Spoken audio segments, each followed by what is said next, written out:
Hai guys, jadi sekitar 4 tahun yang lalu, aku membeli Google Pixel 6 ini, kemudian aku juga sempat membuat reviewnya. Kalian bisa nonton ya di sebelah sini. Review yang aku buat sekitar di bulan November 2021. HP ini sempat aku pakai kurang lebih 1 tahun, kemudian dipakai sama istriku, karena aku kan ganti ke Google Pixel 7 Pro gitu ya, yang aku pakai sampai saat ini. Cuman kemarin istriku ganti ke iPhone, makanya HP ini kembali balik ke aku gitu ya. Jadi aku bisa pakai lagi. Aku masih belum tahu sih apakah HP ini akan aku pakai terus atau aku jual atau aku kasih ke anak gitu ya. Nah, aku tuh kurang update harga pasaran untuk handphone bekas. Sebenarnya kalau untuk HP yang emailnya dijamin aman, kemudian bodinya kalian nanti bisa lihat ya di B-roll-nya, masih cukup mulus kok. Kemudian yang jelas ini tangan pertama ya, aku beli langsung dari awal dan dipakai terus. Nah, kira-kira kalau aku jual 4 jutaan tuh wajar nggak sih harganya? Tolong bantu tulis di kolom komentar ya, kira-kira harga 4 jutaan tuh bisa laku nggak ya untuk Google Pixel 6 di tahun 2025 ini. Tapi sebelum dijual, buat iseng-iseng aku pengen bandingin ya hasil kamera dari Google Pixel 6 ini dengan Google Pixel 7 Pro dan juga Vivo X200 Pro. Kita lihat ya seberapa sanggup kamera Google Pixel 6 ini bertahan di tahun 2025. Oke, tapi sebelum itu kita coba nostalgia dulu ya soal Google Pixel 6 ini. 4 tahun yang lalu, Google Pixel 6 ini cukup menjadi buah bibir ya, menjadi topik yang hangat dibicarakan di antara tech entusias gitu ya. Ya gimana tidak, karena desain yang baru yang sangat berbeda dengan desain-desain Pixel sebelumnya. Kemudian dia adalah Pixel pertama yang menggunakan Google Tensor, sebuah SoC racikan Google sendiri gitu ya. Sebuah janji era baru untuk handphone Google Pixel ya, karena mengembangkan chipset sendiri. Ya ekspektasinya kayak Apple ya, dengan Apple Bionic-nya. Tapi sayangnya chip Tensor itu tidak semegah dan tidak seindah yang dibayangkan. Jadi HP pertama yang menggunakan Google Tensor ini diwarnai begitu banyak glitch, begitu banyak isu, begitu banyak komentar negatif ya, terutama dari sisi panasnya, kemudian performance-nya juga yang tidak sebanding dengan chipset-chipset lain yang bermain di pasaran flagship, sehingga cukup mengecewakan dan banyak kritik, tapi juga tetap membawa harapan. Ya karena ternyata Google meletakkan arah yang berbeda ya. Dia tidak mengejar angka-angka performance ataupun angka-angka raw power gitu ya, tapi dia mengejar supaya chipset ini mendukung untuk pemrosesan AI ya. Jadi kedepannya pun tidak perlu mengharapkan Tensor ini menjadi sebuah chipset yang powerful. Tapi satu hal yang pasti, Google Tensor itu sudah cukup untuk membawa pengalaman yang smooth ya, karena memang chipsetnya dirancang dan disesuaikan, dioptimalisasikan dengan softwarenya Google.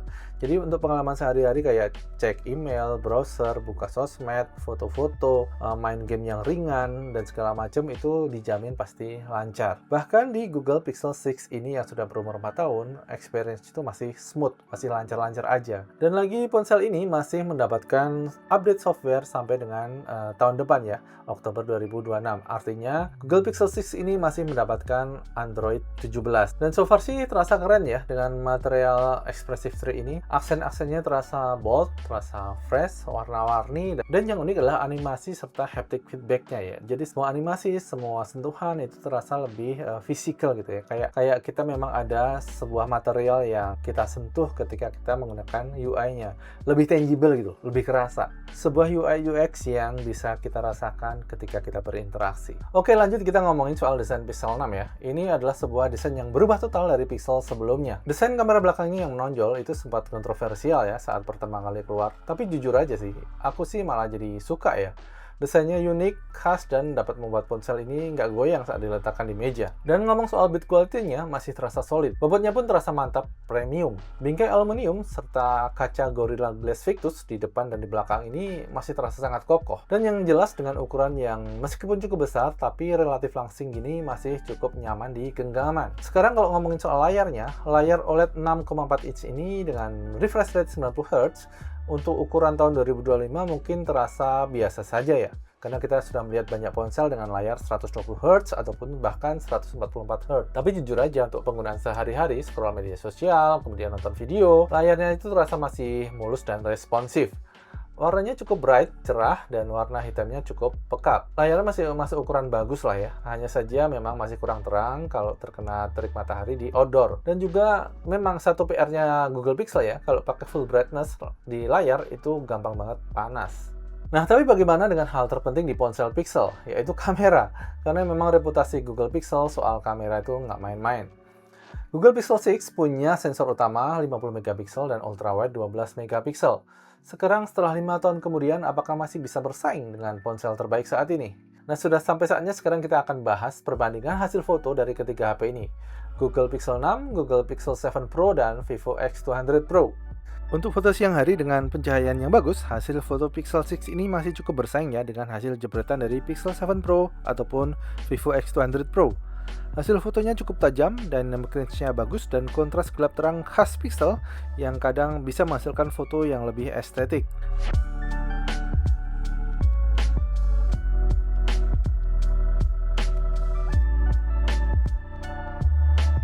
Hanya saja hasil processing HDR di Pixel 6 masih belum sebagus Pixel 7 Pro. Maka di beberapa kondisi yang backlit, gambarnya terlihat seperti wash out atau kayak berkabut gitu ya. Sedangkan untuk foto interior dengan pencahayaan yang memadai, hasil foto Pixel 6 ini masih terlihat sangat bagus. Cukup sulit untuk menemukan perbedaan yang signifikan dari ketiga HP ini. Hanya saja kalau kalian zoom, akan terlihat jelas bahwa ketajaman gambar dari Pixel itu berasal dari sharpening dan kontras yang dipertajam. Beda dengan ketajaman yang dihasilkan oleh Vivo X200 Pro.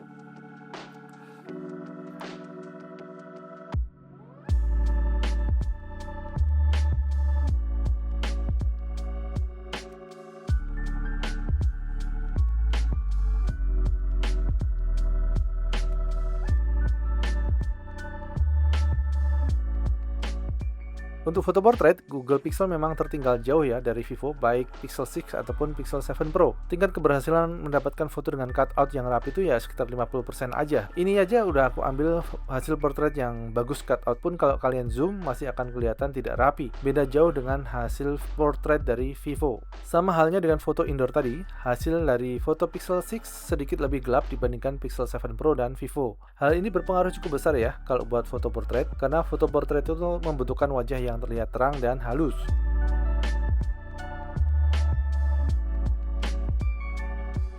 Foto malam hari memang cukup challenging ya buat Pixel 6, terutama untuk menghandle cahaya yang langsung mengarah ke kamera. Hasilnya cahayanya akan berpendar.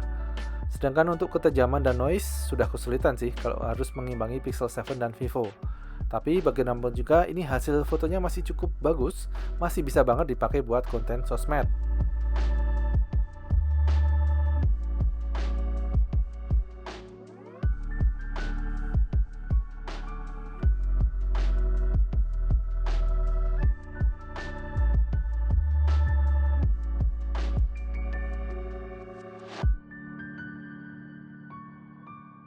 Foto mainan pakai Google Pixel 6 ini juga masih aman banget, karena lagi-lagi kontras yang tajam tadi memberikan efek yang seakan-akan sangat detail untuk tekstur mainan. Oke, cukup ya pembahasan untuk foto-fotonya.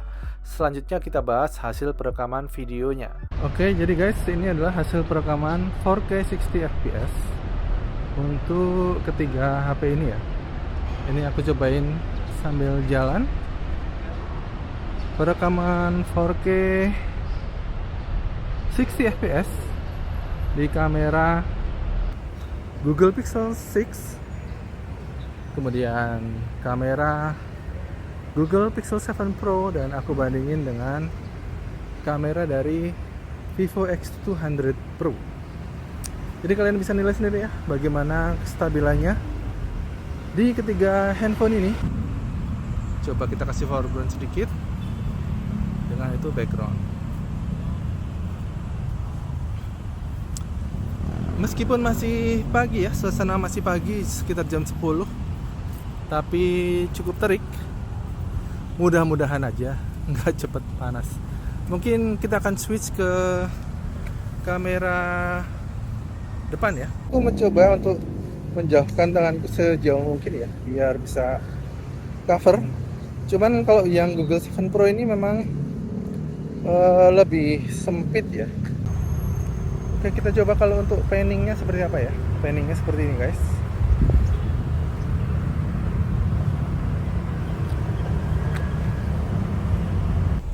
Oke, jadi ini adalah hasil perekaman 4K 60 fps di kamera dari Google Pixel 6, kemudian kamera dari Google Pixel 7 Pro, dan juga kamera dari Vivo X200 Pro. Jadi seperti inilah hasilnya. Biasanya kalau kita mau menilai kualitas perekaman video untuk yang low light, Yang pertama pasti jitter ya. Karena kalau malam itu biasanya kualitas rekamannya akan jitternya lumayan kerasa setiap kali jalan, ada getaran-getaran gitu. Kemudian juga bagaimana cara dari kamera bisa menghandle cahaya gitu ya. Bagaimana kamera bisa meredam cahaya yang bisa kadang-kadang bisa melebar gitu ya, atau nggak fokus, atau jadi terlalu menyebar gitu ya. Apakah masih bisa bersaing dengan ponsel terbaik saat ini?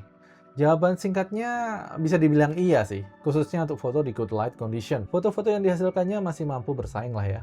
Bukan ngalahin loh ya, tapi mampu bersaing. Selama nggak di pixel peeping ataupun sekedar buat posting di sosial media, mestinya masih sangat aman sih ini. Warnanya akurat dan natural, kemudian dynamic range-nya bagus, dan performa di kondisi low light pun masih cukup bersaing. Nah, semua itu tentunya bisa berjalan karena komputasi fotografinya Google ya, yang selalu terupdate. Selain menu kameranya, aplikasi Google Photos-nya juga selalu terupdate dengan Pixel Feature Drop. Jadi experience fotografi di Google Pixel 6 itu masih sangat nyaman banget di 2025 ini. Oke, jadi gimana kesimpulannya?